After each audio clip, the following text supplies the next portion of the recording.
남편을 떠나보낸 지 2달이 지났지만 김영자는 여전히 시간이 멈춘 듯한 집 안에서 살고 있었다.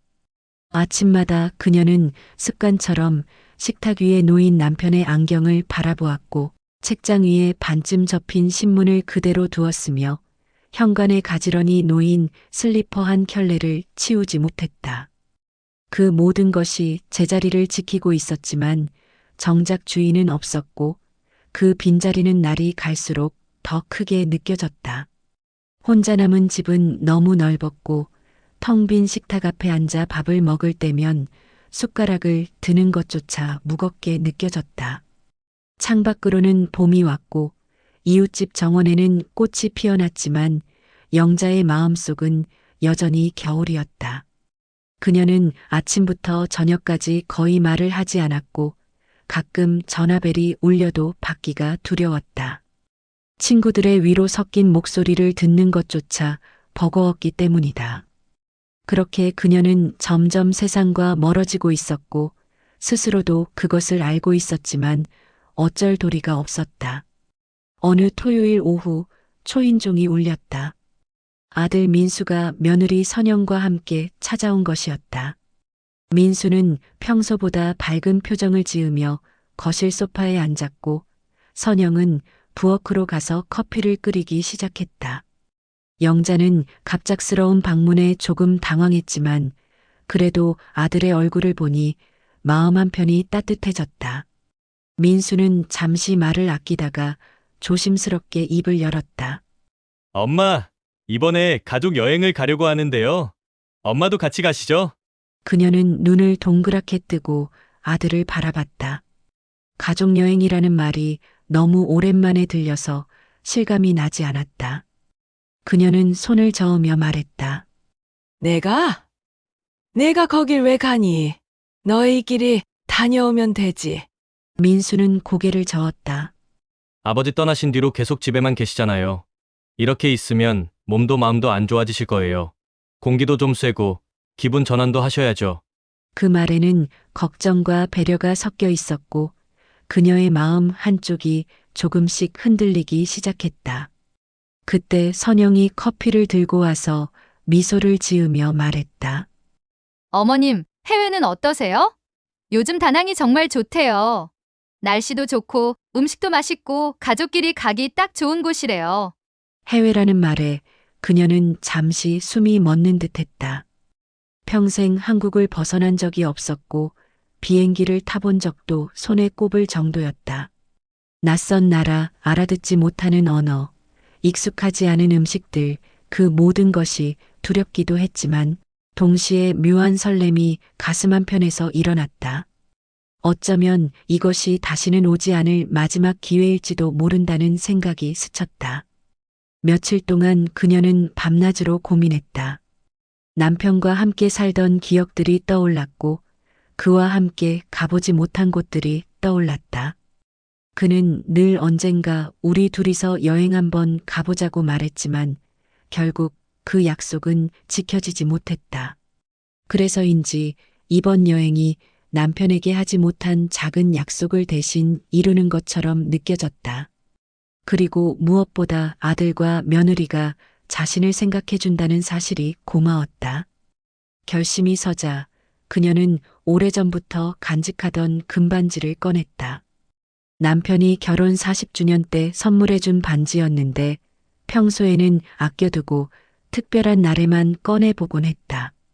그녀는 그 반지를 들고 근처 금은방에 갔고 주인은 저울에 올려본 뒤 적지 않은 금액을 불렀다. 그녀는 돈을 받아들고 민수에게 전화를 걸었다. 민수야, 나도 경비에 보탤 테니까 다 같이 즐겁게 다녀오자. 전화 너머 민수는 잠시 말이 없었다. 그러다가 짧게 알겠습니다, 엄마. 하고 대답했다. 영자는 그 짧은 대답 속에서 아들의 기쁨을 느낄 수 있었고 자신도 모르게 미소를 지었다. 오랜만에 가슴이 따뜻해지는 기분이었다. 여행을 앞둔 며칠 동안 그녀는 집안을 정리하고 여행 가방을 챙기고 오래된 옷장에서 입을 만한 옷들을 꺼내보았다. 옷들은 대부분 낡았고 색이 바랬지만 그래도 깨끗이 빨아서 개어 넣었다. 그녀는 거울 앞에 서서 자신의 모습을 오랜만에 찬찬히 들여다보았다. 주름진 얼굴, 희끗희끗한 머리카락, 그리고 어딘가 지쳐 보이는 눈빛. 하지만 그 눈빛 속에는 이제 작은 기대감이 담겨 있었다. 출발 전날 밤, 그녀는 남편의 사진 앞에 앉아 오랜 시간 말없이 있었다. 그리고 작게 속삭였다. 여보, 나 잘 다녀올게요. 걱정 마세요. 사진 속 남편은 여전히 온화한 미소를 짓고 있었고, 영자는 그 미소를 보며 용기를 얻었다.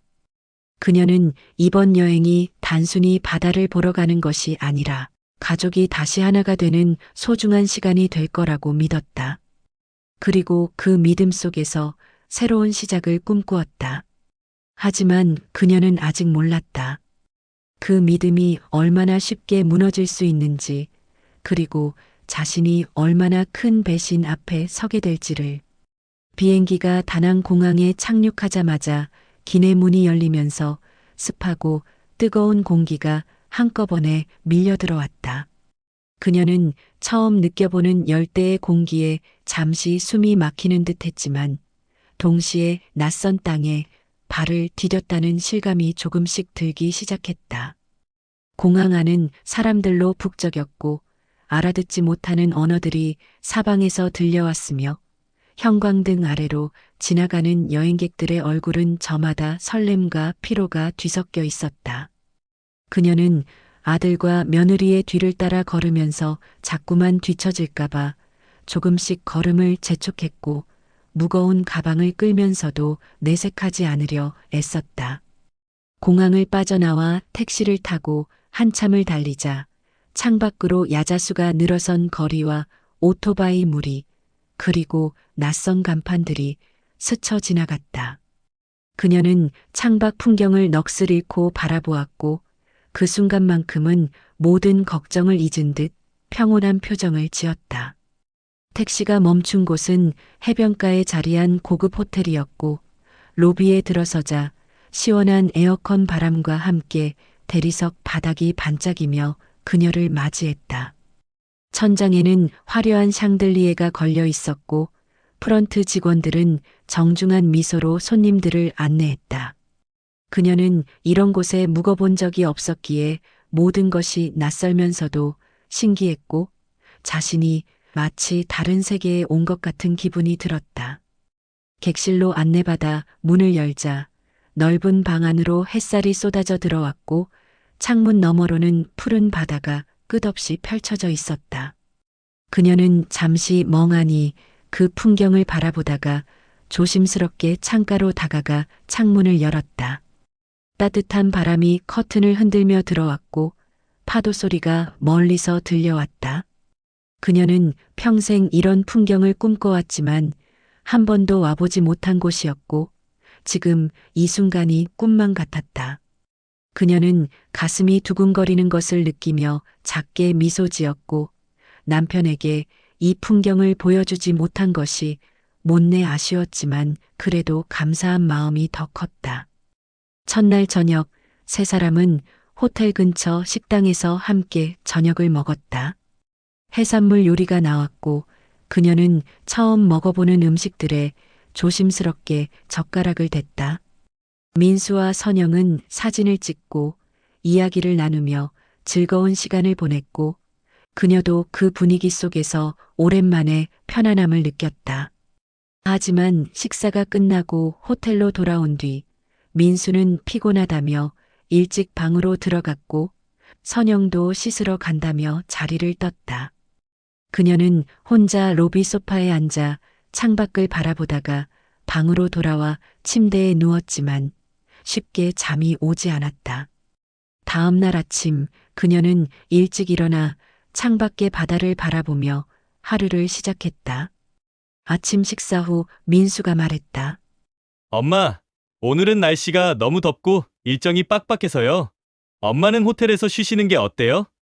저희는 잠깐 쇼핑하고 올게요. 그녀는 잠시 망설이다가 고개를 저었다. 그래도 같이 가면 안 되겠니? 나도 구경하고 싶은데. 선영이 옆에서 부드럽게 말을 이었다. 어머님, 진짜 덥거든요. 힘드실 거예요. 저희 금방 다녀올게요. 호텔 수영장도 있으니까 거기서 쉬세요. 결국 그녀는 더 이상 말을 잇지 못하고 고개를 끄덕였고 두 사람은 밝은 표정으로 호텔을 나섰다. 방 안에 혼자 남은 그녀는 창가에 앉아 그들이 사라진 방향을 한참 동안 바라보았다. 바다는 여전히 아름다웠지만 이제 그 풍경이 외롭게 느껴졌고 처음 느꼈던 설렘은 조금씩 식어가고 있었다. 그녀는 수영장에 가볼까 생각했지만 혼자 가기엔 용기가 나지 않았고 결국 방 안에서 텔레비전을 켜고 시간을 보냈다. 알아듣지 못하는 외국 방송이 나왔고 그녀는 리모컨을 이리저리 돌리다가 그냥 꺼버렸다. 저녁이 되어서야 민수와 선영이 돌아왔고 두 사람은 쇼핑백을 가득 들고 들어오며 즐거운 표정을 지었다. 그녀는 그들을 보며 억지로 미소를 지었지만 마음 한편에서는 쓸쓸함이 밀려왔다. 그날 밤 저녁 식사도 호텔 안 레스토랑에서 했지만 대화는 많지 않았고 그녀는 묵묵히 식사를 마친 뒤 방으로 돌아왔다. 그 다음 날도 비슷한 일들은 반복되었다. 민수와 선영은 아침이 되면 어딘가로 나갔고 그녀는 혼자 호텔에 남아 시간을 보냈다. 처음에는 이해하려 했지만 점점 자신이 이 여행의 일부가 아니라 짐짝처럼 느껴지기 시작했다. 그녀는 거울 앞에 서서 자신의 모습을 보며 생각했다. 내가 왜 여기까지 왔을까? 집에 있는 게 나았을까? 하지만 그 생각을 입 밖으로 꺼낼 용기는 없었고 그저 조용히 참고 견뎠다. 그날 오후 그녀는 혼자 호텔 앞 해변을 걸었다. 파도가 발을 적시며 밀려왔고 모래는 따뜻했지만 그녀의 마음은 차가웠다.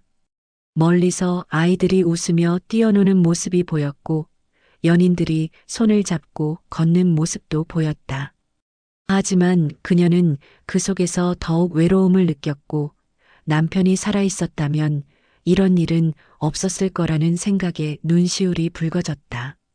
그녀는 고개를 들어 하늘을 바라보며 눈물을 참았고 그렇게 한참을 서 있다가 다시 호텔로 돌아왔다. 그날 밤 그녀는 침대 옆 협탁에 놓여 있는 메모지를 한 장 뜯어내어 짧게 적었다. 나는 지금 바다가 보이는 곳에 있지만 마음은 어둡다. 그리고 펜을 놓으며 깊은 한숨을 내쉬었다. 창밖으로는 여전히 파도 소리가 들려왔지만 그 소리는 이제 위로가 아니라 그녀의 외로움을 더 크게 만들 뿐이었다. 일주일을 계획한 여행이었지만 며칠 동안 그녀는 호텔에만 머물러 있었다. 그렇게 3일 동안 내내 그녀를 호텔에만 머물게 했던 것이 미안했는지 다음 날 아침이 되자 민수가 먼저 말을 꺼냈다. 엄마, 오늘은 우리 셋이 다 같이 나가요. 바닷가 근처 재래시장이 정말 볼만하대요. 그 말에 그녀의 얼굴이 환해졌다. 드디어 함께 여행을 즐길 수 있다는 생각에 가슴이 두근거렸고 서둘러 옷을 갈아입었다. 그때 민수가 말했다. 엄마, 휴대폰은 호텔에 두고 가세요. 로밍이 안 돼서 어차피 사용 못 하잖아요. 짐 되니까 가방째 그냥 두고 가요. 그녀는 고개를 끄덕이며 가방을 침대 옆에 두었다. 그 가방 안에는 여권과 남은 현금, 휴대폰, 그리고 남편의 사진이 든 지갑이 들어 있었다. 몸을 가볍게 해서 나가는 것도 좋겠다 싶어 그대로 따랐다. 택시를 타고 도착한 곳은 현지인들로 북적이는 재래시장이었고 형형색색의 과일과 생선 그리고 온갖 기념품들이 좁은 골목마다 가득했다. 사람들은 큰 소리로 흥정을 했고 오토바이들이 좁은 길을 아슬아슬하게 지나갔으며 낯선 냄새와 소리가 뒤섞여 정신이 없을 정도였다. 그녀는 민수와 선영의 뒤를 따라 걸으며 신기한 듯 주변을 둘러보았고 가끔 멈춰서서 한국에서는 볼 수 없었던 과일들로 가득한 가게들이 즐비하게 늘어서 있어 신기한 눈으로 구경하기도 했다. 그런데 잠시 그 과일 가게 앞에서 용가를 구경하며 서 있는 사이 고개를 돌려보니 아들 부부의 모습이 보이지 않았다. 그녀는 당황해서 주위를 두리번거렸고 사람들 사이를 헤집으며 그들을 찾기 시작했다. 민수야, 선영아 하고 불러봤지만 사람들의 소란 속에서 그녀의 목소리는 묻혀버렸고 아무도 그녀를 돌아보지 않았다. 시간이 지날수록 불안감은 커져갔고 그녀는 점점 더 깊은 골목 안으로 들어가며 헤맸다. 땀이 등을 타고 흘렀고 다리는 무거워졌으며 숨이 가빠졌지만 멈출 수가 없었다. 1시간, 2시간이 지나도록 그들은 나타나지 않았고 그녀는 결국 지쳐서 한 가게 앞 계단에 주저앉았다. 주인 아주머니가 뭐라고 말을 걸었지만 알아듣지 못했고 그녀는 그저 고개를 저으며 손을 흔들었다. 주머니를 뒤져봤지만 돈 한 푼 없었고 휴대폰도 호텔에 두고 와서 연락할 방법도 없었다. 가슴이 철렁 내려앉는 느낌이었고 무언가 잘못되었다는 예감이 스쳤다. 해가 기울어질 무렵 그녀는 겨우 한 관광객에게 손짓발짓으로 부탁해 호텔 이름을 보여주고 길을 물었다. 한참을 걸어 호텔에 도착했을 때는 이미 해가 넘어가고 있었다. 프런트 직원에게 자신의 방 번호를 말하고 키를 달라고 했지만 직원은 컴퓨터를 확인하더니 난처한 표정으로 고개를 저었다. 그녀가 말을 알아듣지 못하자 프런트 직원은 체크아웃을 행동으로 표현했고 한참 만에야 어렴풋이 그 행동이 무엇을 의미하는지 이해하게 됐고 그녀는 그 자리에 주저앉고 말았다.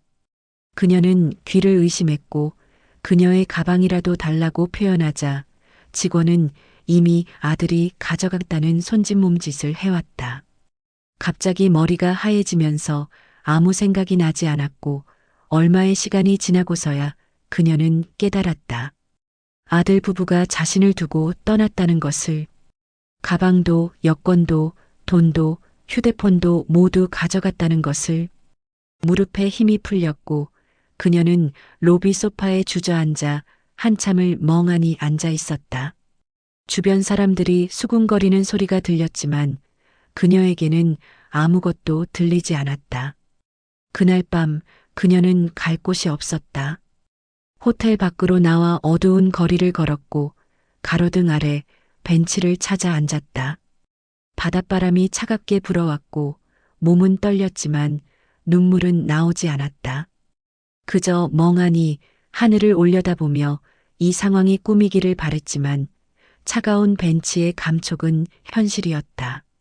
지나가는 사람들은 그녀를 힐끗 쳐다보며 지나갔고 어떤 이는 동정 어린 눈빛을 보냈지만 아무도 다가오지 않았다. 다음 날 아침 그녀는 몸이 뻐근한 채로 눈을 떴고 주변을 둘러보니 여전히 거리 한복판이었다. 배는 고팠지만 돈이 없었고 입술은 바짝 말라 있었다. 그녀는 비틀거리며 일어나 공원 화장실로 가서 수돗물로 얼굴을 씻었고 거울 속 자신의 모습을 보며 경악했다. 초췌하고 지친 얼굴, 헝클어진 머리, 그리고 생기를 잃은 눈빛. 그녀는 거울에서 눈을 떼고 다시 거리로 나왔다. 그렇게 하루, 이틀, 사흘이 지나갔다. 그녀는 거리를 떠돌며 쓰레기통을 뒤지기도 했고 관광객들이 남긴 음식 찌꺼기로 배를 채우기도 했다. 밤에는 24시간 편의점 앞이나 공원 벤치에서 잠을 청했지만 두려움과 추위 때문에 제대로 잘 수 없었다. 어느 날은 비가 내려 온몸이 젖었고 어느 날은 현지 청소년들이 그녀를 보고 놀리며 지나가기도 했다. 그녀는 점점 기력을 잃어갔고 걷는 것조차 힘들어졌으며 가끔 쓰러질 것 같은 순간도 있었다. 넷째 날 그녀는 한 식당 뒤편 쓰레기통을 뒤지다가 주인에게 쫓겨났고 길거리에 주저앉아 한참을 울었다. 지나가던 한 한국인 관광객이 그녀를 보고 멈춰섰지만 그저 안타까운 표정만 짓고 지나갔다. 아마도 노숙자로 보였을 것이다. 그녀의 옷은 더러워졌고 머리는 헝클어졌으며 몸에서는 냄새가 나기 시작했다. 닷새째 되는 날 그녀는 해변가에 앉아 파도를 바라보고 있었다. 몸은 한계에 달했고 정신도 흐릿해졌으며 이제 모든 것을 포기하고 싶다는 생각이 들었다. 하지만 그때 문득 남편의 목소리가 들리는 것 같았다. 여보, 포기하면 안 돼. 어서 일어나, 어서. 그 목소리에 그녀는 고개를 들었고 멀리 경찰차가 지나가는 것이 보였다. 그녀는 비틀거리며 일어나 그쪽으로 걸어갔다. 경찰관은 처음에 그녀를 이해하지 못했지만 그녀가 계속 코리어 하며 울자 무언가 심상치 않음을 느꼈다. 경찰서로 데려가 통역관을 불렀고 그제야 그녀의 이야기가 전해졌다. 한국 대사관에 연락이 갔고 영사 담당 직원이 그녀를 찾아왔다. 그때서야 그녀는 안도의 눈물을 흘렸다. 임시 숙소에서 처음으로 따뜻한 샤워를 하고 더러워진 그녀의 옷을 깨끗이 세탁해서 발코니에 널었다. 그리고 비로소 푹신한 침대에 누웠을 때 천장을 바라보며 속삭였다. 혹시 아들 부부에게 무슨 일이 생긴 건 아닐까? 라는 의문을 갖기도 했지만 대사관에서 확인한 내용으로는 아들 부부는 이미 한국으로 돌아갔다는 것이었다. 왜? 내 아들이 왜 나를 내가 짐처럼 느껴졌을까? 하며 이런저런 이유를 생각해 봤지만 그럴듯한 답은 떠오르지 않았다. 왜? 라는 그 말 속에는 분노와 슬픔, 그리고 무엇보다 강한 의지가 담겨 있었다. 공항에 도착했을 때 그녀는 마치 다른 세계에서 돌아온 것 같았다. 대사관의 도움으로 임시 여권을 발급받아 겨우 귀국할 수 있었지만 그녀의 마음은 여전히 다낭의 거리 어딘가에 남아있는 것만 같았다. 집 앞에 도착했을 때 현관문은 그대로였지만 그 문턱을 넘는 것이 두려웠다. 남편이 떠나고 아들에게 버림받은 이 집은 이제 더 이상 따뜻한 보금자리가 아니었고 그저 텅 빈 공간일 뿐이었다. 대문 앞에 다다르자 쌓인 먼지와 함께 우편물들이 편지함을 가득 채우고 미처 편지함을 차지하지 못한 광고지, 신문 등이 대문 앞 바닥에 흩어져 있었다. 그녀는 무거운 몸을 이끌고 그것들을 주워 모았고 대부분은 광고지나 청구서였다. 그런데 대문에 조그만 흰색 등기발송 딱지가 붙어 있는 것이 눈에 띄었다. 수신인 부재로 배달 불가. 우편물은 우체국에서 직접 찾아가시기 바랍니다라고 적혀 있었다. 발신인은 처음 보는 부동산 시행사였고 그녀는 불안한 마음에 딱지를 떼어들고 바로 우체국으로 향했다. 우체국 창구 직원에게 딱지를 내밀고 대사관에서 만들어준 임시 여권을 보여주자 직원은 두꺼운 등기우편 봉투를 건넸다. 그녀를 증명하는 어떠한 증표도 없었는데 다행히 임시 여권은 그녀임을 확인시켜 주었다. 그녀는 떨리는 손으로 봉투를 받아들고 우체국을 나와 근처 벤치에 앉았다. 봉투를 뜯자 안에서 여러 장의 서류가 나왔고 제일 위에는 매매계약 중도금 수령 안내라는 제목이 적혀 있었다. 그녀는 서류를 펼쳐보는 순간 숨이 멎는 듯했다. 매매계약서 주소란에 적혀 있는 주소는 그녀가 30년 전에 구입했던 경기도 이천 땅이었다. 계약 금액은 100억 원, 그리고 이미 계약금 10억 원이 지급되었으며 중도금 30억 원을 수령하라는 내용이었다. 그녀는 고개를 저었다. 이게 무슨 소리지? 내가 땅을 판다고 한 적이 없는데. 하지만 계약서 하단에 찍힌 도장은 분명 그녀의 인감이었고 대리인란에는 그녀의 아들 박민수라는 이름이 적혀 있었다. 그녀의 머릿속이 하얗게 변했고 계약서를 든 손이 떨렸다. 그 땅은 그녀에게 단순한 재산이 아니었다. 어린 시절 쌀이 없어 하루 종일 굶었던 기억, 이웃집에서 얻어먹던 보리밥의 쓴맛, 그리고 배고픔에 울던 동생들의 얼굴이 떠올랐다. 그때 그녀는 다짐했다.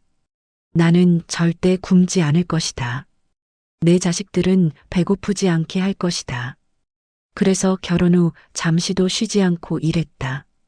새벽 시장에서 채소를 팔고, 낮에는 남의 집 청소를 하고, 밤에는 공장에서 야간 작업을 했다. 남편도 함께 일했지만 그녀의 악착 같음은 남달랐다.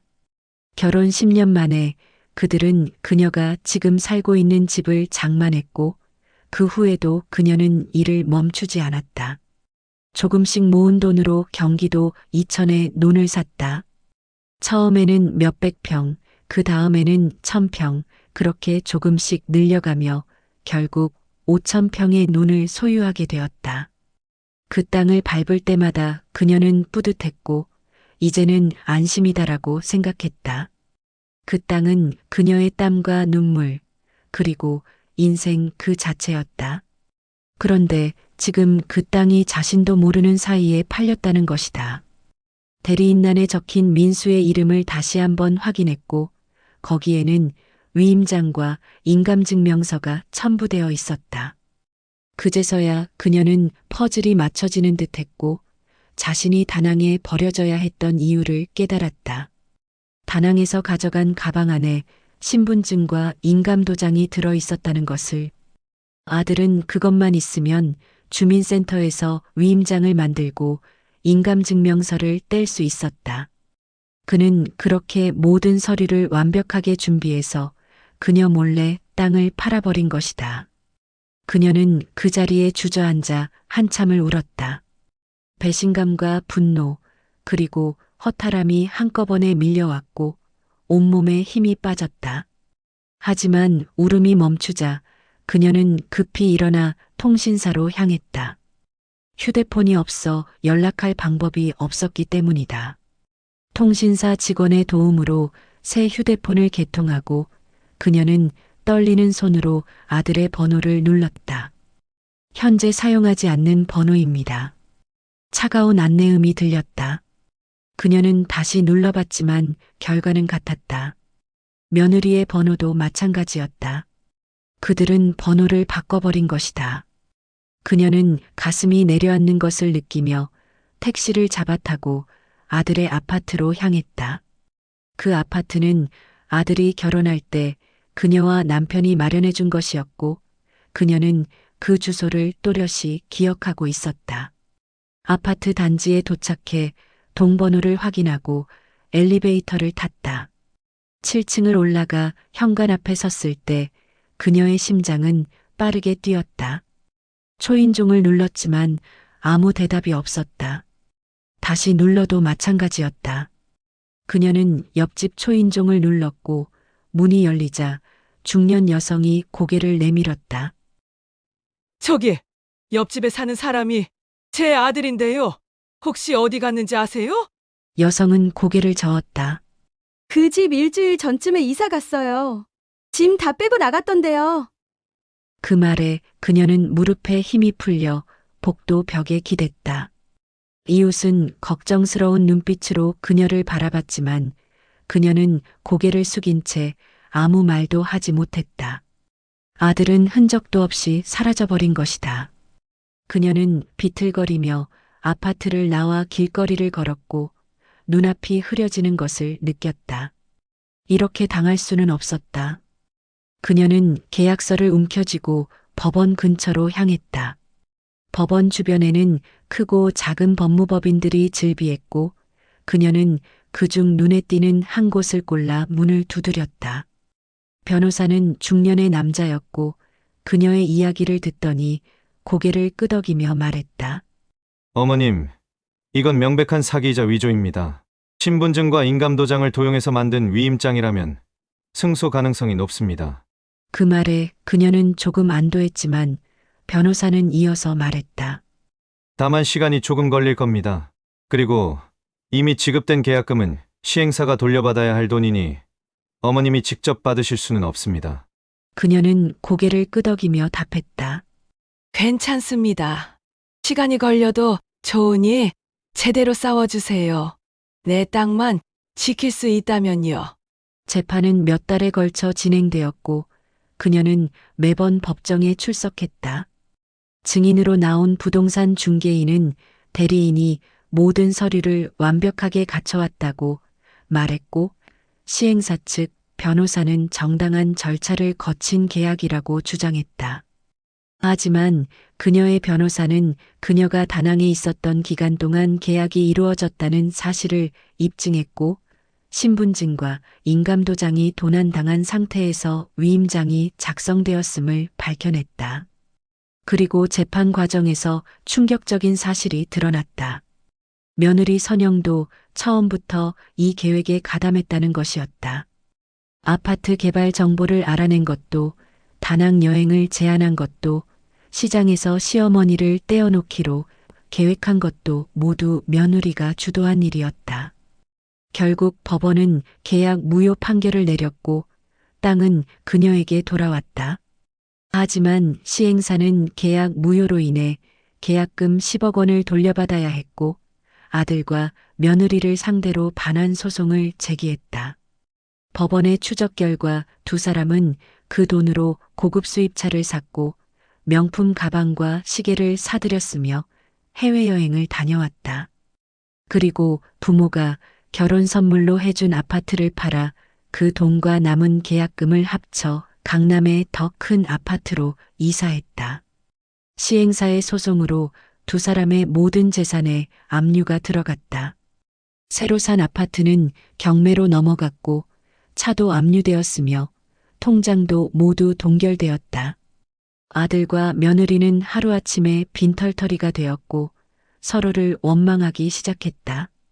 가슴 한편에서는 안타까움이 올라왔지만 동시에 차갑게 식어가는 무언가를 느꼈다. 그녀는 집으로 돌아와 남편의 사진 앞에 앉아 오랜 시간 말없이 있었다. 그리고 작게 속삭였다. 여보, 우리가 뭘 잘못한 걸까요? 자식을 위해 평생을 살았는데 결국 이렇게 되는군요. 사진 속 남편은 여전히 온화한 미소를 짓고 있었지만 그 미소가 이제는 슬퍼 보였다. 그날 밤 그녀는 오랫동안 잠을 이루지 못했고 가슴 한켠이 아려왔다. 오늘 나는 아들을 잃었다. 아니, 아들과 며느리가 함께 나를 버렸다. 하지만 나는 아직 살아있다. 그리고 내 땅도 지켰다. 이제 나를 위해 살아야 한다. 그녀는 변호사 사무실을 다시 찾았다. 이번에는 땅을 지키기 위해서가 아니었다. 그녀가 혹시 잘못되더라도 아들이 그녀의 재산을 한 푼도 받을 수 없도록 인증서를 만들기 위해서였다. 그리고 또 하나 아들과 며느리를 법의 심판대에 세우기 위해서였다. 변호사는 그녀의 단호한 눈빛을 보며 고개를 끄덕였다. 어머님, 공문서 위조, 사문서 위조, 사기, 그리고 존속유기. 충분히 형사고소가 가능합니다. 존속유기요? 네. 다낭에서 어머님을 의도적으로 버리고 돌아온 행위는 명백한 존속유기죄에 해당합니다. 게다가 그 과정에서 어머님의 신분증과 인감도장을 가져간 것은 계획적 범행의 증거입니다. 그녀는 서류에 도장을 찍으며 말했다. 끝까지 가겠습니다. 내 아들이지만 용서할 수 없습니다. 고소장이 접수되고 며칠 후 경찰은 아들 민수와 며느리 선영을 소환했다. 두 사람은 이미 빈털터리가 되어 새방에서 생활하고 있었고 서로를 원망하며 하루하루를 보내던 참이었다. 경찰서에서 조사를 받은 뒤 그들은 구속영장이 청구되었고 법원은 증거인멸과 도주의 우려가 있다며 영장을 발부했다. 두 사람은 수갑을 차고 유치장으로 끌려갔고 그제야 사태의 심각성을 깨달았다. 민수는 변호인을 통해 어머니에게 면회를 요청했지만 그녀는 거절했다. 2번, 3번 계속된 요청에도 그녀의 대답은 같았다. 하지만 재판을 한 달 앞둔 어느 날 그녀는 민수가 보낸 편지를 받았다. 그녀는 편지를 앞에 놓고 소파에 앉아 한참을 바라보다가 뜯어서 읽기 시작했다. 내용은 짧았다. 엄마, 정말 잘못했습니다. 용서해 주세요. 정말 죄송합니다. 제발 용서해 주세요. 엄마가 용서해 주지 않으면 저 감옥에서 오래 살아야 한대요. 엄마, 제발. 엄마, 아들 민수. 편지는 단 4줄의 용서해달라는 말뿐이었고 감옥에서 살아야 하는 것을 걱정하는 아들. 한편 씁쓸했지만 그녀는 결코 용서할 생각이 없었다. 엄마 아들? 너는 이미 내 아들이 아니다. 네가 먼저 내 아들이기를 포기했고 나도 너를 버렸다. 그녀는 혼잣말을 중얼거리며 잠깐 아들을 안쓰럽게 생각했던 마음을 애써 지워버렸다. 그렇게 시간이 흘러 재판날이 다가왔다. 그녀는 검은색 정장을 입고 법정에 들어섰고 방청석에는 몇몇 이웃과 기자들이 자리를 채웠다. 피고인석에는 민수와 선영이 나란히 앉아 있었고 두 사람 모두 수척한 얼굴로 고개를 숙이고 있었다. 재판장이 들어오자 모두 일어섰고 재판이 시작되었다. 검사는 차분하지만 강한 어조로 공소사실을 읽어내려갔다. 피고인들은 피해자의 친아들과 며느리로서 피해자가 남편을 여의고 슬픔에 잠겨 있는 틈을 타 계획적으로 범행을 저질렀습니다. 피고인 선영은 개발 정보를 미리 입수하고 피고인 민수에게 해외여행을 제안하도록 부추겼습니다. 그리고 두 피고인은 피해자를 베트남 다낭으로 유인한 뒤 복잡한 시장에서 의도적으로 그녀를 떼어놓고 귀국했습니다. 그 과정에서 피해자의 여권, 현금, 휴대폰, 그리고 신분증과 인감도장이 든 가방을 모두 가져갔습니다. 방청석에서 한숨소리가 새어나왔다. 검사는 계속해서 말을 이었다. 피고인들은 피해자가 외국에서 고통받는 동안 그녀의 신분증과 인감도장으로 위임장을 위조하고 인감증명서를 발급받아 피해자 소유의 토지 5,000평을 100억 원에 매각하는 계약을 체결했습니다. 그리고 계약금 10억 원을 수령해 고급차와 명품을 구입하고 강남의 아파트로 이사했습니다. 이는 명백한 공문서 위조, 사문서 위조, 사기, 그리고 존속 유기죄에 해당합니다. 변호인은 피고인들이 깊이 반성하고 있다며 선처를 호소했지만 검사는 단호하게 말했다. 피고인들의 범행은 계획적이고 악질적입니다. 특히 자신을 낳고 길러준 어머니를 이용하고 벌인 행위는 인륜을 저버린 것으로 엄정한 처벌이 필요합니다. 증인 신문이 이어졌고 그녀는 증인석에 섰다. 변호인이 물었다. 피해자께서는 피고인 민수를 용서하실 의향이 있으십니까? 그녀는 방청석을 바라보다가 피고인석의 아들을 똑바로 쳐다보며 말했다. 없습니다. 그는 이제 제 아들이 아닙니다. 그 말에 민수는 고개를 떨어뜨렸고 어깨가 떨렸다. 하지만 그녀는 눈 하나 깜짝하지 않았다. 재판은 몇 차례 더 진행되었고 마침내 선고일이 왔다. 재판장은 두꺼운 서류를 앞에 놓고 안경을 고쳐 쓴 뒤 입을 열었다. 피고인들은 자신들의 이익을 위해 가장 가까운 혈육을 이용하고 버렸습니다. 특히 피고인 민수는 자신을 낳고 평생을 헌신한 어머니를 외국에 유기했으며 그 어머니의 전 재산을 가로채려 했습니다. 피고인 선영은 이 모든 계획을 주도하고 실행에 옮겼습니다. 재판장은 잠시 숨을 고른 뒤 계속했다. 피해자는 남편을 여의고 슬픔에 잠겨 있었고 피고인들은 그 슬픔을 이용했습니다. 피해자가 금반지를 팔아 여행 경비를 보탤 때 피고인들은 이미 그녀를 버릴 계획을 세우고 있었습니다. 다낭의 시장에서 피해자를 의도적으로 떼어놓고 호텔을 체크아웃한 뒤 귀국한 행위는 명백한 존속유기입니다. 피해자는 5일 동안 거리를 떠돌며 쓰레기통을 뒤지고 비를 맞으며 벤치에서 잠을 잤습니다. 73세의 노인이 낯선 외국에서 겪은 고통은 상상을 초월합니다. 그러는 동안 피고인들은 피해자의 신분증과 인감도장으로 위임장을 위조하고 피해자가 평생 모은 토지를 팔아 그 돈으로 사치를 했습니다. 재판장의 목소리는 점점 더 엄숙해졌다. 이 사건은 단순한 제3범죄가 아닙니다. 이는 인륜을 저버린 폐륜 범죄입니다. 부모를 공경해야 할 자식이, 부모의 노후를 책임져야 할 자식이 오히려 부모를 이용하고 버렸습니다. 이러한 범죄는 사회 전체의 도덕성을 무너뜨리고 가족이라는 공동체의 근간을 흔듭니다. 방청석은 숨소리조차 내지 않을 만큼 조용했다. 재판장은 서류를 한 장 넘기며 말을 이었다. 피고인 민수는 피해자가 다낭에서 고통받는 동안 주민센터에서 위임장을 만들고 인감증명서를 발급받았습니다. 그리고 부동산 시행사와 100억 원의 매매 계약을 체결했습니다. 이는 공문서 위조, 사문서 위조, 사기에 해당하며 그 과정에서 어머니를 유기한 행위는 존속유죄에 해당합니다. 피고인 선영은 이 모든 범행을 주도했습니다. 개발 정보를 입수하고 해외여행을 제안했으며 시장에서 피해자를 떼어놓는 역할을 수행했습니다. 공범으로서의 역할이 결코 가볍지 않습니다.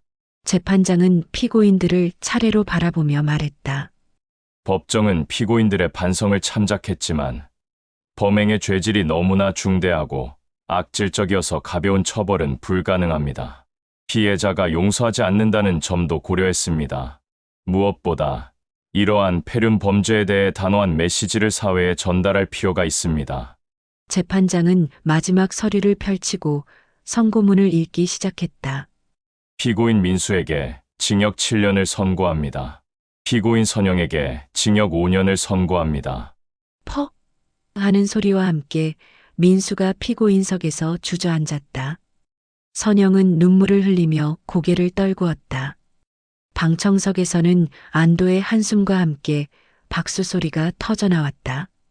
재판장이 조용히 하라는 손짓을 하자 법정은 다시 고요해졌다. 피고인들은 법의 심판을 받는 동안 자신들의 행위를 깊이 반성하고 다시는 이런 범죄를 저지르지 않기를 바랍니다. 판결문 낭독이 끝나고 법정이 끝났다. 그녀는 자리에서 일어나 법정을 나섰고 복도에서 기다리던 변호사가 그녀에게 다가왔다. 김영자 할머니, 수고 많으셨습니다. 고맙습니다. 변호사님. 그녀의 목소리는 담담했지만 눈빛에는 비로소 평온함이 찾아와 있었다. 법정 밖으로 나오자 햇살이 따뜻하게 내리쬐었다. 그녀는 하늘을 올려다보며 깊이 숨을 들이마셨다. 오랜만에 가슴이 뻥 뚫리는 것 같았다. 집으로 돌아온 그녀는 남편의 사진 앞에 앉아 작게 미소 지었다. 여보, 끝났어요. 이제 나를 위해 살 거예요. 우리 땅도 지켰고, 나를 함부로 대한 사람들도 벌을 받았어요. 창밖으로는 봄바람이 불어왔고 그녀는 처음으로 평온한 잠에 빠져들었다. 그 잠은 더 이상 슬픔이나 분노가 아닌 해방과 새로운 시작으로 가득했다.